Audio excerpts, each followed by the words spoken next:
Stig Blomqvist in the Nissan Sunny, pleased with the car but waiting for the start of the really rough stuff, and very aware of the demands it would make, especially on tyres and their ability to resist punctures.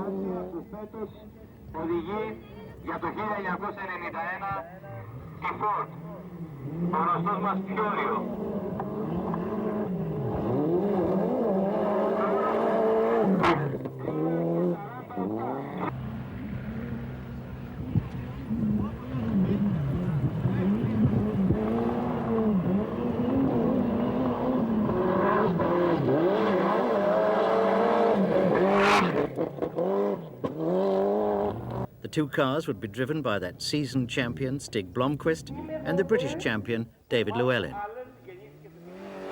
In common with all the top teams, Nissan had done 3 weeks advanced testing for this event.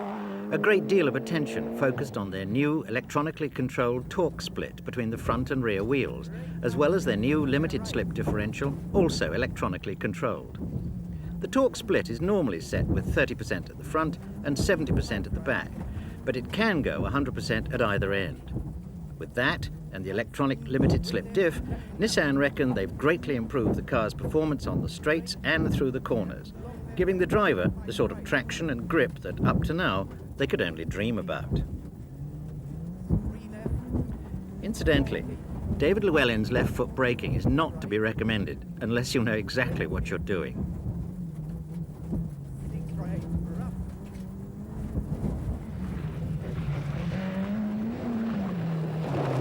Here's David Llewellyn.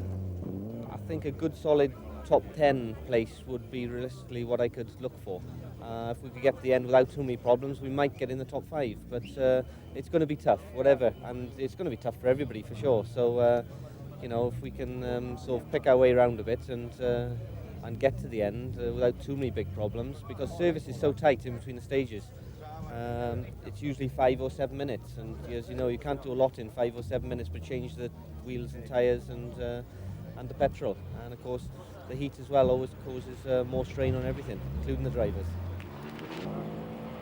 Stig Blomqvist in the Castrol Nissan Sunny, already exploiting that electronic torque split and limited slip diff to the full. His cornering is much less tail-happy than a lot of the other cars. But while things are looking good in the handling department, Blomqvist, like all the drivers, was finding the rough roads and the rapid tyre wear a problem.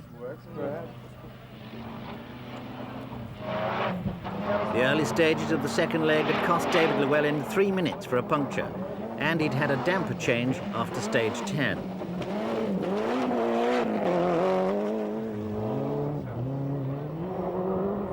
Llewellyn was finding the stages badly cut up by the cars running ahead of him, and then a second puncture edged him a little further away from his teammate Blomqvist.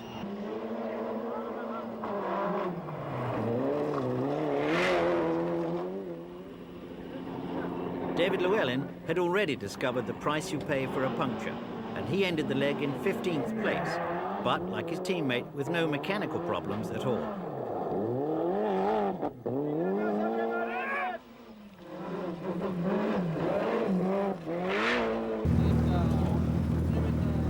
Service at the end of leg 3 was something the drivers needed almost as much as the cars. It's mentally and physically exhausting in today's world-class rallying.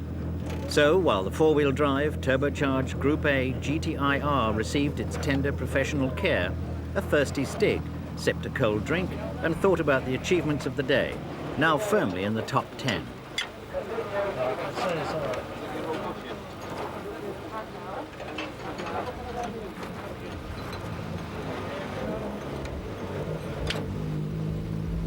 David Llewellyn and co-driver Peter Dieckmann were next in for service. For Llewellyn, the Acropolis has provided him with his own learning curve, exposing him to a relentless succession of rough stages and at the same time cosseting him as a member of a highly sophisticated works team. Nissan are already using airborne telemetry for performance figures.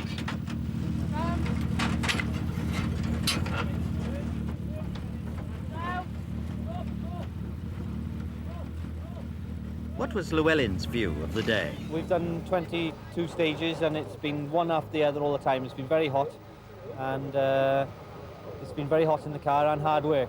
and blisters on the hands to prove that we've had a hard day's work. It's certainly the toughest day's rallying I've done in my whole career. I mean, it's been really go-go on the heat and the hard stages, and I haven't got out of the car all day. Okay, once or twice for nature, of course, but it's been like that, very, very hard. The worst's over. I mean, tomorrow is a bit easier, but there's still a lot of stages and a lot of miles to do tomorrow, and a lot of stages repeated that we've done today, so stage condition will not be too good, and it'll be very hard on the car still, so there's still a possibility that you can lose a few more again tomorrow. And the long hand of fate was shortly to reach out for Stig Blomqvist. He completed stage 37 and was driving out of the stage when his engine dropped a valve and his rally came to an end.